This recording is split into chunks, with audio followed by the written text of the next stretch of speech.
Opinião em debate. Oferecimento. Laboratório Núcleo, cuidando de você. Pax Clínica, há 40 anos colocando o paciente em primeiro lugar. A Credjur trabalha para oferecer sempre o melhor. 3216-0102. Muito boa noite, telespectadores. Hoje nós temos um programa especialíssimo. Estamos vivendo uma pandemia jurídica.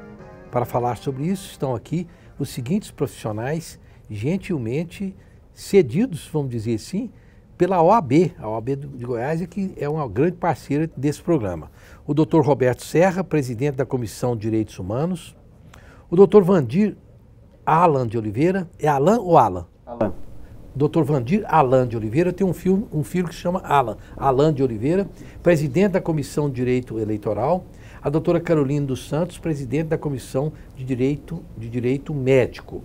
Evidentemente que é por decisão dos participantes e por um respeito que a OAB tem às coisas que são preconizadas pelo Estado, eles estão de máscara. Eu, como âncora do programa, estou sem máscara, como a lei também o permite, pela minha descrição de fazê-lo.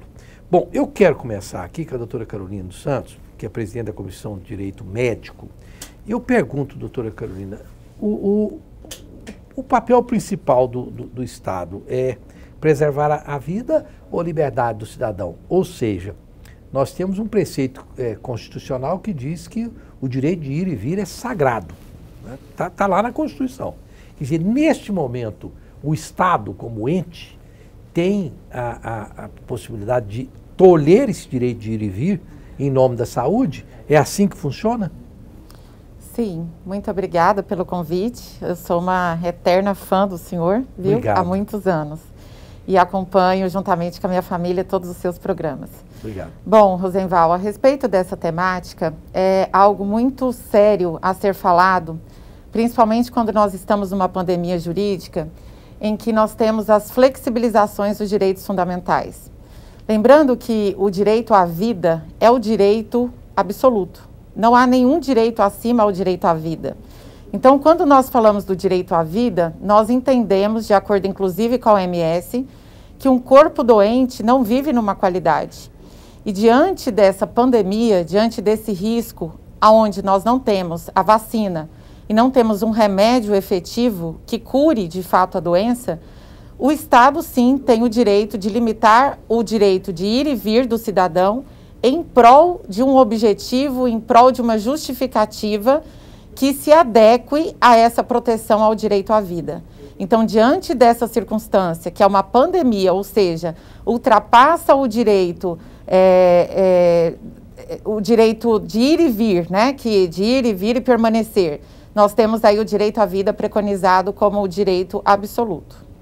Doutor Vandir, que chegou aqui arrasando, definitivamente, se existisse um concurso de máscara do coronavírus, o doutor Vandir já teria, assim, não precisa nem participar, já tirou o primeiro lugar, vamos do segundo para frente. Né? A máscara dele é a top do top. Nem é a máscara das galáxias. Das galáxias, viu? Olha, o Donald Trump não achou uma dessa, nem a Margaret Thatcher, não sei, a Margaret Thatcher está viva, então não, mas chama aquela lá da Alemanha, como é que eu gosto dela muito, a Angela Merkel. É bom. Feito o meu justo elogio, doutor Vandir. Eu queria desdobrar um pouquinho na resposta da doutora Carolina, porque é o seguinte, é claro que então a doutora Carolina explicou, até pelo bom senso a gente entende que esse direito de ir e vir, ele pode prejudicar outras pessoas, então o Estado, excepcionalmente, porque é bom que se diga que é excepcionalmente, pode fazer esse tolimento de uma forma. Agora, eu pergunto, este tolimento, essa coisa preconizada dentro da lei, ela permite algum tipo de excesso que não esteja na lei pelo agente público? Quer dizer, o sujeito pode pegar, gemar, enfiar no camburão, dar umas borrachadas, como aconteceu ontem ali na região da 44. Qual é o limite para fazer com que o cidadão cumpra o que é preconizado pela legislação excepcional? Então, Rosenval, eu concordo com a doutora Carolina quando ela diz que a vida é um metadireito, né? É um direito que está acima de qualquer outro. E a lógica, ela empresta para o direito algumas formas de interpretação, né? A gente costuma usar uma expressão que é conditio sine qua non. É uma condição sem a qual não tem como você exercer outra. E a vida é a conditio sine qua non para o exercício de qualquer outro tipo de direito, né? É possível haver a mitigação de direitos fundamentais por parte do Estado? Sem dúvida. Não existe nenhum direito absoluto. Mas o que a gente percebe é que nesse ambiente de anomia, né, de falta de norma específica para prever essas situações que a gente está vivendo no nosso dia a dia, muitos abusos acontecem. O que nós não podemos perder de vista é que existe o artigo 37 da Constituição Federal e existem princípios norteadores da ação da administração pública, do Estado como um todo, né? Então tem que haver, em primeiro lugar, justificativa plausível e técnica para a limitação desses direitos e sem jamais deixar de observar os demais direitos previstos ali no artigo 1º, como a dignidade da pessoa humana, a garantia da livre iniciativa, do trabalho. Então todos esses outros direitos previstos ali no artigo 1º da Constituição, eles têm que ser equilibrados numa situação de pandemia, para que a gente não viva os abusos que a gente vê acontecer diariamente. Doutor Roberto Serra, só dando um esgotado um pouco nesse tema, eu acredito, como um leigo no direito, mas uma pessoa que ouviu tantos advogados ao longo de décadas de carreira, que nada pode justificar a violência física contra o cidadão, além de um aspecto extremamente razoável, né? Quer dizer, o sujeito fala, o que você está fazendo na rua? Você não pode estar na rua. Aí o sujeito pega e desce o cacetete no camarada, bate nele. A violência física, a restrição física, ela, em quaisquer circunstância, ela precisa ser evitada ou não. Eu estou querendo estabelecer, por exemplo, que ponto que o sujeito que é ali uma policial civil, uma guarda civil, um policial militar, pode agredir o cidadão? Bom, a violência física, às vezes, ela pode ser necessária para conter uma conduta criminosa gravíssima. Uhum. Evidentemente que as forças policiais do Estado, por exemplo, para conter um crime que está se desenvolvendo, necessário se faz utilizar a violência física contra aquele agressor, contra aquele criminoso. Mas o abuso no exercício dessa violência, que às vezes se torna necessário para conter um mal maior, é que pode ser questionado. Então, o abuso é que é evitado, melhor dizendo, que deve ser reprimido quando acontece, exemplificamente falando, no caso que você citou aqui, onde uma pessoa estava vendendo, né, objetos e foi compelido fisicamente, mediante violência, a obstar aquela atividade, em prol de uma possível preservação de saúde de terceiros. Então, se realmente houve um extrapolamento no exercício dessa violência, evidentemente que isso é reprimido por parte da legislação. E a legislação proíbe esse excesso de violência. Uhum. Tanto é que pune o agente público que assim o pratica. Uhum. Quantos minutos nós temos aí nesse primeiro bloco? 2 minutinhos. Eu depois quero mostrar para vocês, eu não sei se a câmera pode chegar ali, naquele pedacinho ali, tem jeito de chegar? Vou aproveitar esses 2 minutos aqui.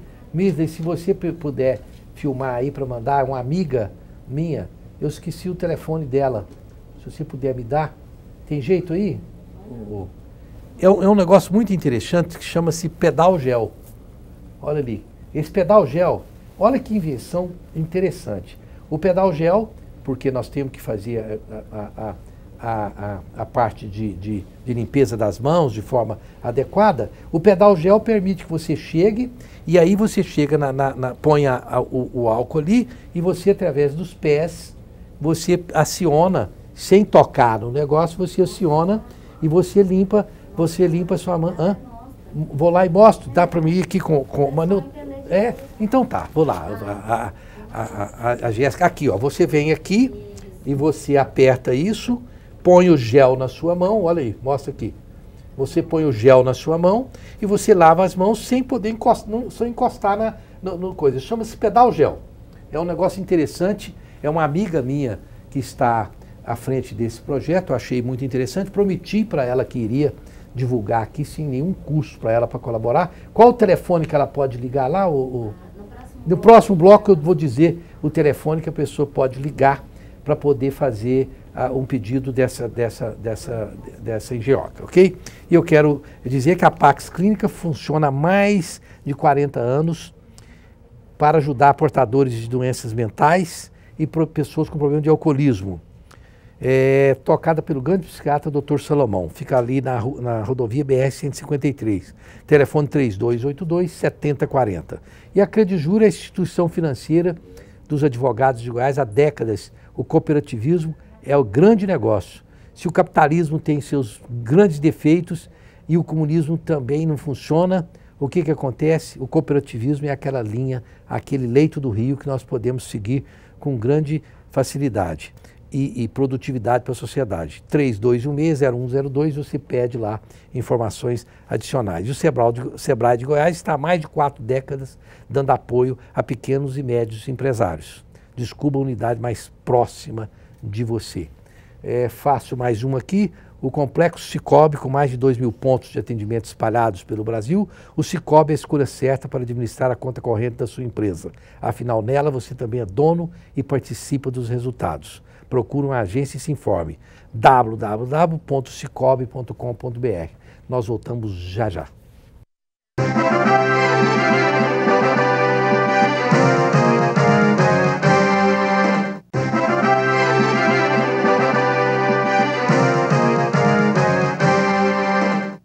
Estamos de volta com a Opinião em Debate desta noite, com o tema estamos vivendo uma verdadeira pandemia jurídica preocupante, né?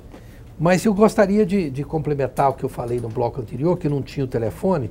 Se você puder mostrar lá o pedal gel, que é uma amiga, chama Carolina Braga, é o nome dela. Você pode ligar para o celular dela, é 031 995247414. Eu não sei, Misa, se é esse o número que ela pediu para me dar, não. É 31 o número dela? Então tá, é 31 995247414. Carolina Braga, você liga lá, essa maquinetinha que ela está auxiliando. Eu a conheci que ela era uma gerente do restaurante 1929. Agora com esse negócio os gerentes perderam, agora a gente está... se você tiver alguma coisa, uma engenhosidade que está colaborando com esse momento difícil, pode mandar para mim aqui, isso que eu vou fazer aqui não tem nenhum custo para a pessoa, porque eu quero ajudar a divulgar micros, pequenos empresários que precisam de colaboração. Eu acho que todo mundo precisa fazer isso hoje. Bom, quero voltar aqui com o Dr. Roberto Serra. Dr. Roberto Serra, nós estamos vivendo assim alguns momentos em meio a uma pandemia, muitas nações se unindo e a nação brasileira cada vez mais desunida, fragmentada, e a gente vê algumas decisões jurídicas que você fica, bom, não importa que, não entrando no juízo valor quem está envolvido na situação jurídica ou não, será que é válido? Por exemplo, um ministro do Supremo Tribunal Federal, e eu sei que há um certo constrangimento falar de ministro do Supremo Tribunal Federal, porque isso não é uma tarefa fácil, mas em tese, uma pessoa pode divulgar uma fita inteira, uma reunião inteira, seja ela qual for, para que a imprensa possa escrutinar, mesmo que os assuntos não sejam tenham exatamente a ver com o processo. E está certo o que aconteceu no caso estou dizendo, do presidente Jair Bolsonaro e uma reunião toda dos ministros. A liberação para a imprensa, nesse caso, é uma coisa plausível?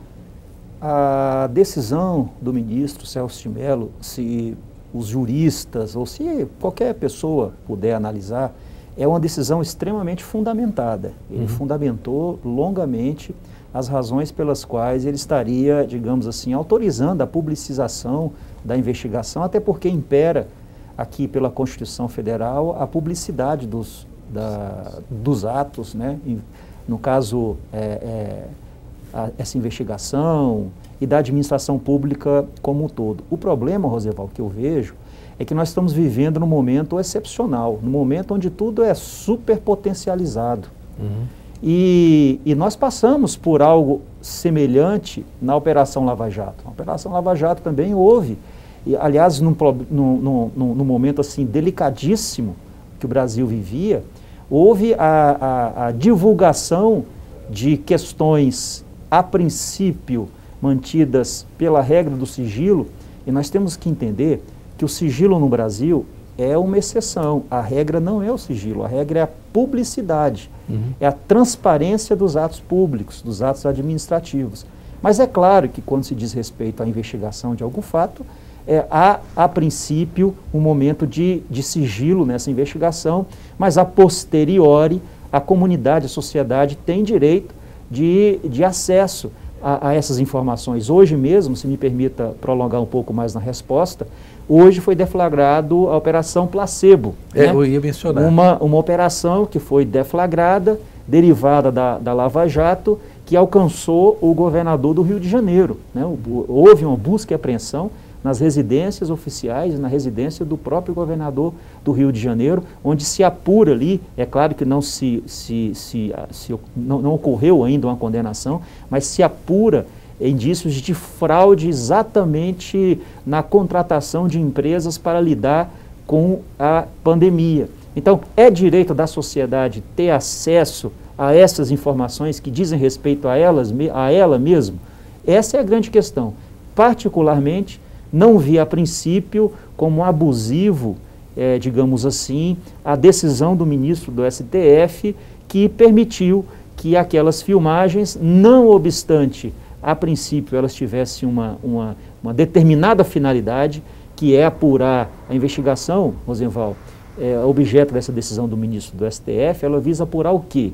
Ela visa apurar se o presidente da República procura ou procurou intervir nos atos da Polícia Federal, né? E a partir daí, outros assuntos, outros temas foram colocados em mesa, como por exemplo, aspectos inerentes a essa reunião.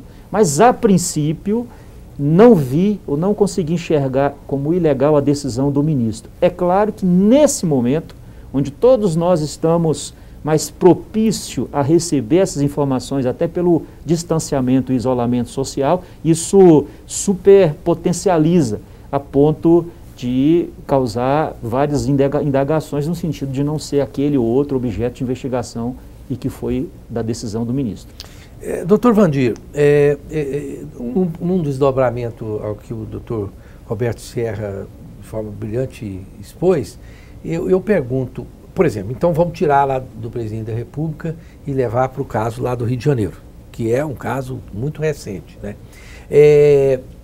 Não há o perigo, por exemplo, de que isso, na opinião pública e nas mãos da imprensa, e de uma imprensa hostil ou não importa, mas de haver um linchamento moral sem que a pessoa possa realmente se defender e depois, como diz o outro aí, é leite derramado. Quer dizer, supomos que amanhã o governador do Rio de Janeiro não era bem assim e tal, mas o linchamento moral já aconteceu. Ou não importa, pode ser, o doutor José Serra sempre alertou isso aqui nesse programa, que esse linchamento moral pode ser de qualquer um de nós. Sim. Não é? Então, onde que nós podemos estabelecer parâmetros que impeçam o linchamento moral e depois não tem jeito a pessoa voltar atrás? Exatamente para combater esse tipo de situação que a OAB foi timoneira na luta pela aprovação da lei do abuso de autoridade, né? Onde você tem ali dispositivos que impõem um limite na figura das operações midiáticas, né? Eu acredito, quero crer, que a Polícia Federal tinha a lei de abuso de informação em mente quando ela deflagrou essa operação também. Então, quero crer que existem os elementos que justifiquem a realização dessa operação. Por outro lado, a gente viu muito recentemente, até vinculado a essa reunião que o ministro Celso de Mello levantou o sigilo das informações, do conteúdo, onde aparentemente havia uma intenção de de ter uma polícia federal mais ativa no Rio de Janeiro. Eu duvido muito de coincidências no mundo político. Então, assim, existe a lei do abuso de autoridade para coibir a exploração midiática, existe uma alteração legislativa atual do artigo 326-A do Código Eleitoral, que estabelece como crime a divulgação ou a instauração de processo administrativo ou penal que tenha fins de arranhar a imagem de um candidato. Então, o direito tem remédio para essas coisas, só que muitas vezes o direito anda bem mais devagar do que a comunicação. Perfeitamente. Aqui não tem nada a ver, mas nesse programa nós falamos de coisas seríssimas e às vezes fazemos algumas brincadeiras. Recentemente, o doutor José Serra, que é um dos poucos que tem um sapato de cromo alemão, não veio com o seu sapato de cromo alemão hoje, mas em compensação, a doutora Carolina dos Santos veio com um sapato, mostra o sapato dela para você ver, que coisa maravilhosa. Não tem nada a ver não, mas como a gente brinca com o Serra, agora tem, olha aí, as meninas do estúdio estão assim de olho no sapato dela, doutora Carolina. A gente faz essas brincadeiras do programa. Muito obrigada. Temos uma turma maravilhosa, com bom humor na OAB. Olha, para ser advogado mal-humorado, a Jéssica, a Índia Poti, que trabalha comigo, disse que eu sou o rei do mau humor. Esses dias eu estava olhando como eu sou mal-humorado mesmo. Mas a pessoa bem-humorada, advogado bem mal-humorado parece que é pior, não é? Então, eu acho que a doutora sabe que nós estamos aqui, inclusive, brincando uns com os outros, mas falando de coisas sérias. E falando de coisas sérias, doutora Carolina dos Santos, você veja que nós tivemos, assim, no Brasil aí, escaramuças jurídicas, até com medicamento, com a cloroquina. Né? É cloroquina? Tem uma derivação da cloroquina? A cloroquina, todo mundo sabe do que eu estou falando. Então, aí houve um embate jurídico sobre a cloroquina, o uso da cloroquina. Doutora, me parece que é uma coisa assim tão inócua, porque, veja bem, eu entendo, a doutora pode me corrigir, que cabe ao médico. O médico não pode ser obrigado, se tiver no protocolo dizendo para aplicar a cloroquina, o médico fala assim, eu não quero que aplica, e não quero, e o paciente diz, eu também não quero. Não foi uma discussão inútil sob o ponto de vista efetivo, quer dizer, ninguém é obrigado a usar o remédio ou deixar de usar. Onde que entrou essa história? Por que ela se tornou um imbróglio jurídico, uma discussão tão ampla no Brasil? Então, a respeito da hidroxicloroquina. Isso. Ok. A cloroquina é um medicamento que já é utilizado para várias outras patologias, várias outras doenças, e que alguns médicos da Europa, outros dos Estados Unidos, fizeram um teste em alguns pacientes que já estavam com insuficiência respiratória, e isso foi positivo, e os pacientes não faleceram. Só que o protocolo de atendimento no Japão e nos Estados Unidos é um protocolo de uso da cloroquina no início da Covid-19. E no Brasil, o protocolo do Ministério da Saúde é de que haja o isolamento em casa e que não se tome nenhum medicamento a não ser aquele de pirona para febre. O tratamento indicado pelo Ministério da Saúde é um tratamento para uma gripe normal. Só que se ela evolui de forma muito rápida, há uma pneumonia, há uma dilaceração pulmonar. E quando vão se administrar essa cloroquina, já não tem o efeito que foram utilizadas em outros países. Qual foi a grande problemática no Brasil? É que disseram que a cloroquina de forma genérica, que é o remédio genérico da cloroquina, não dava o efeito como remédio de referência. Só que o remédio de referência ele é muito caro, não tem condições do Brasil pagar por isso, né? A nível de cofres públicos e tal. Mas há a possibilidade, e ninguém falou a respeito disso, da licença compulsória. Eu sou a favor da patente, é um direito temporário daquele que conseguiu pesquisar, daquele que conseguiu desenvolver um invento como essa questão aqui, né? Que pode ir para o INPI, esse tipo de modelo aqui, do pedal gel, né? Mas que não pode ter abuso do poder econômico. Havendo abuso do poder econômico, mesmo nós estando num Estado neoliberal, que é a mínima intervenção do Estado na economia, nós temos sim a possibilidade, inclusive pela Constituição Federal, de quebrar essa patente, como já ocorreu também há alguns anos atrás no Brasil. Então, se o uso da cloroquina ficaria caro comprando a nível do medicamento de referência, que é o medicamento de marca, ele tem diferença com o medicamento genérico? Do princípio ativo, não. mas eles têm moléculas que têm uma catálise, uma rapidez maior da cura, ou da cura não, mas da melhoria da qualidade de vida daquela patologia. Então, foi por isso que gerou toda esse celeuma em cima dessa questão da cloroquina. A doutora Carolina dos Santos explicou isso melhor que muito médico que eu já ouvi. A hora que eu entrevistei médicos de toda a natureza falando sobre esse assunto. Está muito bem embasada a doutora Carolina dos Santos. Eu gostaria, depois do intervalo comercial, desdobrar um pouquinho esse raciocínio, porque é um tema que está sendo ainda muito controverso. Não é? Eu quero ir para o intervalo comercial, lembrando que a Águas do Bem, esta água que está aqui, a Levite, o pessoal não parou de entregar. Que gracinha que essa turma entrega a água aqui para a gente. É uma das águas mais alcalinas com menor índice de teor de sódio do mundo, além de ter sabor agradável. O telefone para entregar lá na sua casa é o 3255-9626. Eu estou muito sensibilizado com parceiros que não deixaram de nos atender, embora nós tenham tido dificuldade como todos nós estamos tendo. A República da Saúde também é outro parceiro extremamente agradável. Eles estão entregando lá, fazendo como todo restaurante da cidade, sobrevivendo com duras penas, porque caiu o movimento, mas entrega na sua casa com azeite de oliva virgem. O pessoal está fazendo pratos maravilhosos. Você liga lá, o telefone é o 39426575. Tá certo o telefone agora? Ô, Misle, muito obrigado. A Misle está sendo uma grande parceira. Você liga lá no 39426575 que eles entregam lá o produto também na sua residência. E a Implant Center é um centro integrado de tratamentos estéticos que fica ali na rua 144, número 141, no setor Marista. O Dr. Jefferson, um grande odontólogo, está atendendo aí emergencialmente. O telefone é o 3095-7592. E a Joyce Barbearia está aberta lá. Eles fizeram minha barba hoje, a partir das 11 horas. Não abre antes para poder respeitar a legislação. Rua 1123, quadra 229, naquela rua do Bar do Painho. O dia que eu entrar ali e ver que o Bar do Painho está aberto, eu falo, o mundo voltou ao normal. 3988-6223. E a Cerrado Acabamentos, eu vou falar aqui sobre a Cerrado. Pode pôr a Cerrado aí? Não. Deixa para o próximo bloco. A Cerrado Acabamentos não é somente mais uma loja. Eles estão na ativa entregando para sua obra não parar. O telefone de lá, ele tem tudo a pronta entrega. O telefone é o 3922-5600. Nós voltamos já já.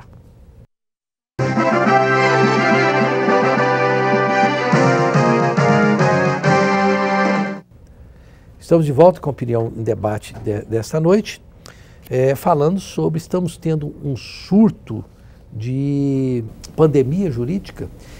Aqui, doutora Carolina, só para poder esgotar um pouquinho o negócio da cloroquina, tem muita gente que não entendeu o seguinte aspecto, e aí a senhora pode esclarecer que o fez muito bem. O médico, com o protocolo do Ministério da Saúde, o médico não está sendo obrigado a receitar cloroquina. Não é isso? Porque tem gente que não entendeu, não tem obrigação. Tem a possibilidade ou não de utilizar, porque não havia possibilidade de utilizar. O que me parece plausível, do que a senhora pesquisou juridicamente, como é que fica isso? Sim, o Código de Ética Médica, né, preconizado aí pelo Conselho Federal de Medicina, né, e pelo Congresso Nacional, que é uma lei federal, ele admite a independência médica em qualquer tipo de tratamento. A independência médica, ela só é relativizada de acordo com a vontade do paciente. O paciente, ao longo do tempo, se emancipou. Antigamente, nós tínhamos o sistema paternalista. O que o médico falava, o paciente era obrigado e não podia nem questionar. Hoje não. Hoje, antes do paciente fazer qualquer tipo de procedimento, é indicado que todos os médicos entreguem para esse paciente os termos de consentimento informado, te informando como que vai ser a cirurgia, quais são os efeitos adversos que podem ocorrer, uma cicatriz, um inchaço, que algumas pessoas acham que logo após a cirurgia, qualquer tipo de reação é um erro médico, e não. Então o médico precisa de explicar. E não se pode, de maneira alguma, a administração de nenhuma medicação sem que o paciente consinta. Eu tenho vários casos que eu atendo médicos e pacientes, principalmente contra demandas de plano de saúde que negam a concessão de determinados medicamentos, que ficam decididos, mesmo com uma liminar. Eu estou com 3 casos essa semana, eu consegui 3 liminares no Poder Judiciário de concessão de medicamento, e três famílias vieram me procurar, essas 3 que ganharam, que não querem mais continuar o tratamento, que decidiram parar, que querem curtir a vida sabendo que vão falecer, assim acham, né? Mas não querem mais o tratamento, porque o tratamento é extremamente agressivo. O médico não pode fazer absolutamente nada, mesmo com toda a autonomia clínica que ele tem perante o seu paciente, porque o paciente se emancipou e hoje ele tem condições, inclusive de relatar um termo por escrito, dizendo que não quer mais fazer o tratamento para ter uma outra qualidade de vida. Eu tive uma experiência, que sou diabético, né? E o médico foi e falou, olha, você vai ter que parar de tomar vinho e tal. Você só sabe o que eu fiz? Eu mudei de médico. Continuei tomando vinho. É brincadeira com o meu médico, que é maravilhoso. É claro que eu segui a ponderação dele e fazia um equilíbrio, né? Mas eu concordo com a doutora que essa coisa paternalista, assim, muito, muito pesada, ela foi evoluindo ao ponto dos direitos humanos da pessoa também poder ter um certo livre-arbítrio, né? Isso, em relação sua própria vida, né? ao médico. Agora, doutor Vandir, bom, nós temos aqui alguns casos, por exemplo, até mencionei num programa anterior, do poder do Estado, por exemplo, de quebrar patentes momentaneamente para salvar a sua população. E sob o ponto de vista dos hospitais, por exemplo, quer dizer, até que ponto, por exemplo, o poder público, felizmente isso não aconteceu, espero que não precise acontecer. Mas, por exemplo, não, eu preciso do seu hospital, pronto, acabou, porque em tempo de guerra o sujeito pode fazer isso, né? Ele chega na residência de alguém, a residência sua agora vai ser usada por nós, né? Quer dizer, essa coisa, ela tem alguma contrapartida, quer dizer, o sujeito precisa fazer um inventário e depois o sujeito eventualmente ser ressarcido pelo Estado. Como é que funciona essa, vamos dizer, apropriação, não é? Porque aí seria uma apropriação, não é uma desapropriação, não é? Sim, essa figura, ela existe no direito administrativo, que é a requisição administrativa, né? Então, o Estado, em situações excepcionais, ele pode requisitar um bem privado para utilizar, para atender aquela situação específica. E, por óbvio, como não é admitido o enriquecimento ilícito por parte do Estado, ele tem que remunerar essa requisição que ele faz, e ele tem também que restituir o bem objeto da requisição da forma em que ele recebeu, né? Então, há previsão legal para isso, o Instituto é o da requisição administrativa, e envolve todo um procedimento, é claro, para assegurar que se ele pegou uma UTI completa, ele vai devolver uma UTI completa. Mas não tem nenhum óbice do ponto de vista jurídico que o Estado faça isso. Eu quero, nesse programa aqui, falei para o Dr. Roberto Serra aqui no intervalo, para as pessoas, o seguinte, para o médico que me ligou, dizendo, você é jornalista, o que eu faço com isso? Porque a fala dele foi editada pegando um pedacinho lá, que tirando fora do contexto, não representa o que ele queria dizer.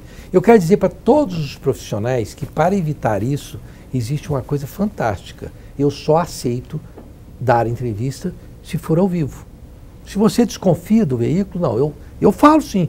Você me diz quanto tempo eu tenho, eu falo ao vivo. Aí, no caso do jornal, manda a sua pergunta, que eu dou a resposta por escrito. E você registra aquela resposta por escrito. Se for no rádio, a mesma coisa. Se você quer gravar, levar, então você me mostra o que vai ser levado para ir no ar. Então, há sim uma forma prática e didática de você se defender, porque em toda profissão existem bons e maus profissionais, bons e maus conglomerados de comunicação. Isso é uma coisa que infelizmente não gostaria que existisse, mas existe. Mas eis aqui a dica que eu estou dando. Agora, doutor Roberto Serra, bom, nós estamos aí, eu entendo que esse momento vai passar, não é possível, tudo passa, tem países aí que já passou. Então, eu pergunto, pós pandemia, a pessoa pode falar, não, porque tudo que eu fiz estava na pandemia, eu bati, eu pedi de forma que foi exorbitante meu direito de agente da lei, eu fiz uma tal coisa assim, mas isso foi na pandemia. Quer dizer, o que vai justificar, né, na pandemia? Não paguei meu aluguel, mas pandemia. Eu não fiz isso, pandemia. Quer dizer, dá um congelamento. A lei congelou-se ou não? A pandemia não pode ser uma panaceia, ela não pode ser uma justificativa para tudo aquilo que tiver que ser justificado, né? Evidentemente. É claro que eu particularmente, acredito que vocês todos aqui, nunca passamos por um momento como este. Nunca. É um momento de distanciamento social, um momento de restrição até de liberdade, um momento de conscientização da pedagogia do solidarismo, né? Nós precisamos ser solidários num momento como esse, do afastamento do individualismo, enfim, nós não vivemos. O que vai acontecer depois é uma grande interrogação. O que evidentemente haverá de ser analisado concretamente é se depois passar esse momento que nós estamos vivenciando, que vai passar evidentemente, cada caso vai ter que ser analisado, né? Evidentemente que no momento de extrema necessidade como esse, a pandemia do Covid-19, ela é sempre colocada em voga, como por exemplo nos presídios, né? Se usa muito o argumento da pandemia para tentar colocar um cidadão, uma pessoa em liberdade. Mas evidentemente que esse não pode ser o único fundamento, vai ter que analisar cada caso. Mas se colocou em liberdade alguém que não deveria estar, esse excesso, ou essa falha, vai ser analisada a posteriori? Pode ser analisada a posteriori, e se voltar atrás, se redecretar a prisão. É uma incógnita, sinceramente, nós juristas, os médicos, e aí eu não vou dizer pela primeira vez, porque o direito ele sempre teve uma íntima vinculação com a medicina, mas agora o direito ele está tendo uma dependência muito grande da medicina. Decisões judiciais estão sendo proferidas com base estritamente nos preceitos médicos, né? Então, evidentemente que a medicina, a biologia, ela não é uma ciência exata, né? Tudo pode modificar, e assim também modificará o direito e modificará as consequências daquilo que foi praticado no momento de pandemia. Então, é sempre uma interrogação que a sociedade haverá de ter paciência para aguardar a solução. Inclusive você está me falando que acabou esse bloco, o programa quando é bom vai rápido, é isso, Jéssica? Mas só reforçando o que o doutor Roberto Serra disse, um exemplo disso, doutor Roberto, porque tem a guarda compartilhada, por exemplo. Não, o menino fica uma semana com o pai, uma semana com a mãe. É claro que a lei, num dado momento, eu vi casos de juízes que o pai entrou, com ação que o juiz teve que decidir de uma forma que não está escrito na lei. Ele falou, não. Considerando que o pai, por exemplo, é um piloto de avião, um caminhoneiro, pessoa que tem muita, né? O pai é médico, né? Nesse caso aqui, a mãe está certa, eu não vou deixar a criança ter contato com o pai, porque o pai pode ter risco maior. E teve juiz que decidiu que, então, nesse momento agora, a guarda compartilhada fica comprometida. Quer dizer, é o que o doutor Roberto Serra está dizendo. É evidente que depois que passar esse momento da pandemia, pode haver uma compensação. Pode. Aquele período que o filho ficou mais tempo com a mãe, haverá de ser restituído ao pai. Tudo é uma questão também de bom senso. Então, eu vejo que o doutor Roberto Serra, e nós vamos falar isso depois no último bloco, que a legislação, ela é, assim, imutável no seu trilho, mas ela precisa, às vezes, fazer uma curva, porque tem um rio na frente, como é que faz, não é? Então, acho que é um exemplo, né? Não está fora do... Não está, e tanto é que o legislador, quando criou a legislação, ele não passou por uma pandemia, ele não vivenciou um momento dessa gravidade. Né? É verdade. Nós vamos para o intervalo comercial, voltamos já já.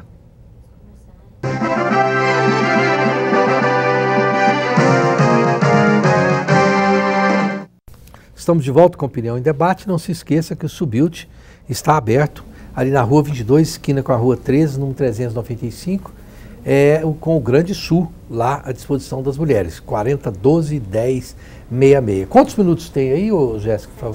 Então eu quero fazer o seguinte. Doutor Roberto Serra, com a proposta desse programa, que é sempre analisar as coisas sob um viés jurídico, e eu acho que a lei, ela não pode nunca ser abandonada, não importa. Existe até lei de guerra, na verdade, gente na guerra tem uma legislação de guerra a ser seguida. Eu pergunto, o que nós não falamos neste programa que o senhor gostaria de falar aqui em nome da OAB para os telespectadores? Zeval, você falou em lei, realmente a lei é importante, ela é a matriz, é a espinha dorsal de qualquer país democrático. E nesse momento nós estamos vivendo uma situação onde haverá de se prevalecer o equilíbrio na aplicação dessa lei. É preciso que o Poder Executivo, os poderes constituídos da República, que são independentes, autônomos, mas coexistentes, se harmonizem efetivamente em prol do combate a esse momento que nós não presenciamos jamais, né? O Poder Executivo haverá de se afinar com o Legislativo e com o Judiciário, todos na busca do bem comum. O que nós estamos presenciando hoje é exatamente uma desarmonia e muitas vezes até a interferência de um poder no outro. É claro que, acredito eu, estarmos todos bem intencionados, mas é muito perigoso adotarmos essa linha de conduta. Então, o que se espera, claro que nós já falamos sobre isso, é que essa harmonia se alcance urgentemente, para que nós possamos vencer essa pandemia da melhor maneira possível. Perfeitamente. Dr. Vandir Alan. Né? Mas o Dr. Vandir Alan, rapidinho, se o senhor falar o que nós não falamos ainda, as meninas querem saber aqui se o seu nome foi dado em homenagem ao Alain Delon, que foi considerado o homem mais bonito do planeta numa certa data. Tem alguma coisa a ver, não? Existe uma coincidência fática aí na questão da beleza, mas não foi. Meu nome foi em homenagem a um boticário que cuidou da minha mãe quando ela era bebezinha lá em Minas. Era o nome dele, meu avô me batizou com o nome dele. Então, meninas, embora ele tenha, vocês viram ele sem máscara aqui, ele tenha algum parâmetro de beleza com Alain Delon, que foi considerado um dos homens mais bonitos do planeta. Ele está vivo, né? Ele está vivo, Alain Delon? Nossa. O caso dele é mais prosaico, é um boticário. Né? Exatamente. Tá certo, que cuidava da botica. Tá certo. Mas, doutor Vander, brincadeiras à parte, o que o senhor gostaria de dizer para o telespectador neste momento, do ponto de vista do que nós falamos, que nós não abordamos aqui? Então, Roosevelt, falando um pouco do meu métier, né, que é o direito eleitoral, as eleições, existe uma preocupação muito grande com relação à realização das eleições desse ano. Mas o que tem que ficar claro, tanto para os agentes políticos que vão concorrer, quanto para a cidadania, que existe um desafio posto para o TSE de realizar as eleições nesse ano, desde que hajam condições sanitárias para isso, né? Nós temos uma preocupação muito grande com os discursos oportunistas, de coincidência das eleições, de prorrogação de mandato, o que não é positivo para a democracia. Nós aprendemos a votar votando.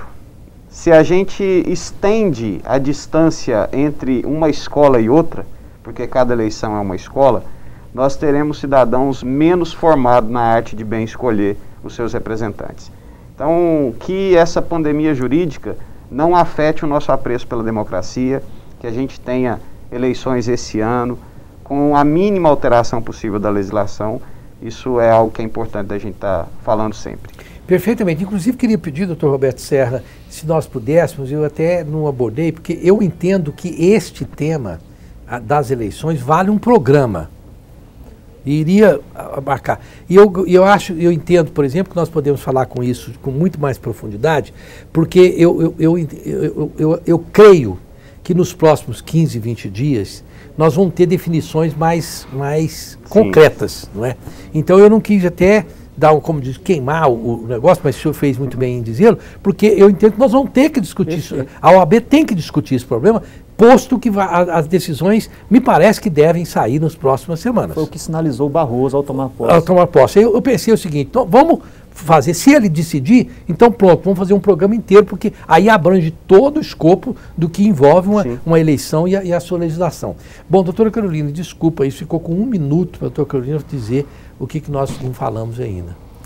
Bom, eu acho que tudo passa, né? A minha questão é falar sobre saúde, e saúde não significa somente ausência de doença, mas sim qualidade de vida. Então, como presidente da Comissão de Direito Médico, eu desejo a você saúde mental, que você possa meditar em coisas positivas, né, naquilo que você tem fé. Cientificamente já foi comprovado que a fé faz as pessoas melhorarem, independente de qual seja. Que você possa acreditar que nós viveremos com certeza dias melhores. Acho que essa grande pandemia nos deixou mais unidos, né, na condição de seres humanos e até mesmo um pensamento no Brasil de sermos um pouco mais empáticos com a dor do outro. Essa é a minha mensagem. Muito obrigada. Perfeitamente. Muito obrigado aqui, doutor Roberto Serra, doutor Vandir, doutora Carolina. As minhas considerações finais são as seguintes. É claro que eu entendo que nós não podemos sair dessa pandemia iguais ao que nós entramos. Nós temos que sair melhores. Agora, algumas coisas, evidentemente, eu desejo ardentemente que voltem a ser como antes. Por exemplo, eu gostaria muito, por favor, que nós voltássemos a não achar muito bacana sair dando cotoveladas nas pessoas, porque agora eu nunca pensei que o meu cotovelo fosse uma coisa assim, tão charmosa. Dá o cotovelo aqui, pum, eu estou até com dor no cotovelo, que eu gosto de cumprimentar meus amigos e estou dando cotoveladas e os amigos estão gostando. Me dá uma cotovelada aqui, não chega perto de mim. Então, algumas coisas nós queremos de volta. Nós queremos de volta a possibilidade de abraçar uns aos outros. Quanta saudade eu tenho de grandes amigos que eu dava um abraço, aquilo era uma troca de energia. Então, portanto, eu realmente, a pessoa não vai, o abraço, o afeto, aquele beijinho no rosto brasileiro inteiro, nunca mais vai voltar. Não, isso não, e que isso volte. São coisas boas, as coisas boas devem voltar. E as coisas negativas que nós tínhamos, pelo amor de Deus, nós já devíamos ter acabado com elas há muito tempo. Então, eu quero agradecer aqui todos os que participam desse programa. Até a próxima quinta-feira, se Deus quiser.